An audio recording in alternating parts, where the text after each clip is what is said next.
बड़ी संख्या में लोग जो उमड़ के आए, गोहाना का आज रिकॉर्ड बना है। मैं बधाई देता हूँ आदरणीय जगबीर मलिक जी को और सभी साथियों को जिन्होंने आज अपना योगदान दिया। आज गोहाना के अंदर इतनी बड़ी संख्या में जिस भावना से लोग उमड़ के आए थे, वो साफ संकेत है कि बीजेपी की सरकार जारी है और हरियाणा में बड़े बहुमत के साथ कांग्रेस पार्टी की सरकार आ रही है। हरियाणा और सोनीपत जिला अब की बार मंत्री नहीं मुख्यमंत्री चुनने का काम करेगा, आपने ये बयान सोनीपत में दिया। बिल्कुल, ये बिल्कुल सही बात है।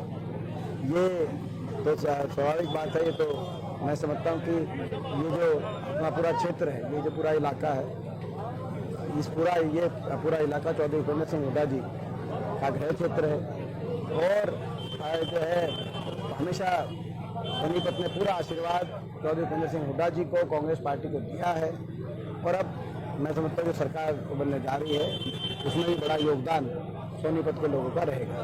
आपकी जिस तरह से यात्रा निकली उसके बाद जो आपके कांग्रेस के लोग हैं वो ये कहने का काम करेंगे आपकी यात्रा के बाद बीजेपी एकदम से बौखला गई है, हिसाब देना नहीं चाहते और चुनाव जो है समय सही बात है। आप बताओ, जब से हमारी यात्रा शुरू हुई है और जब हमने सवाल पूछा है कि भाजपा हरियाणा मांगे हिसाब, और हम तो 10 साल का हिसाब तो देना ही चाहिए किसी भी सत्ता पक्ष को।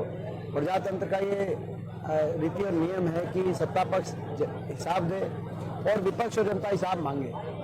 जब से हमने हिसाब मांगा है, भाजपा में जो बौखलाहट दिखाई दे रही है, बीजेपी तिलमिला सी गई है, वो इस बात का प्रतीक है कि बीजेपी ने कुछ काम ही नहीं कराया।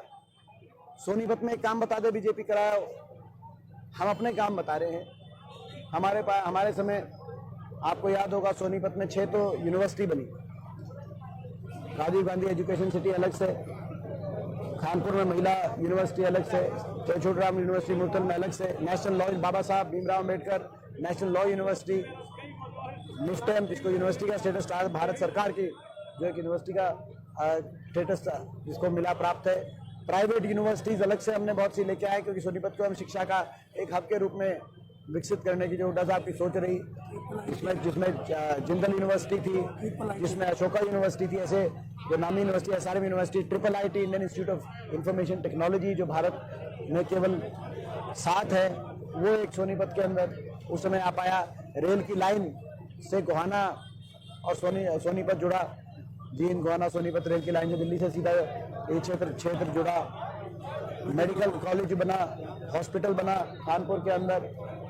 सोनीपत के अंदर ये जो शैक्षणिक संस्थाओं की मैंने केवल बात की अभी, ये आने वाले समय में कितनी पीढ़ियों तक जो है लाभान्वित करेंगे सोनीपत के और प्रदेश के लोगों का आप अंदाजा लगा सकते हैं। बीजेपी ने क्या किया, एक काम बताए, तो ये हिसाब की बात होती है। हम आज भी अपना हिसाब दे रहे हैं और बीजेपी से हिसाब मांग रहे हैं कि कोई एक कॉलेज खोला हो, कोई स्कूल खोला हो।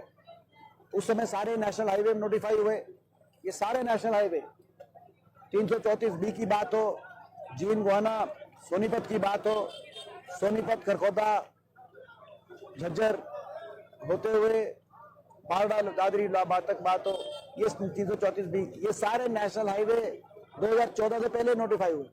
क्या लगता है जनता से बात होती है, जनता तो ये सारे काम हुए।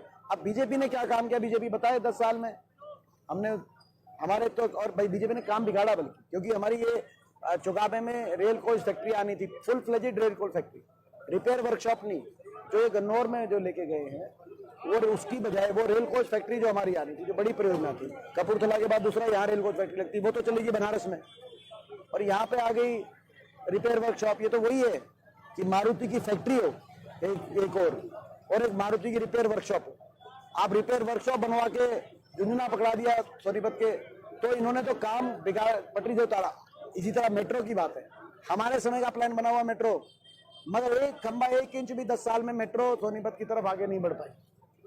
तो ये सारे जो अब सवाल हम पूछ रहे हैं इनकी तरफ से, मगर कोई हिसाब तो क्या है, तो सब जवाब ही नहीं। नायब सैनी को मुख्यमंत्री बनाया, एक चेहरा आगे करने की कोशिश की गई है, पिछड़ा चेहरा एक आगे हम करते हैं, वो मानते हैं कि बीजेपी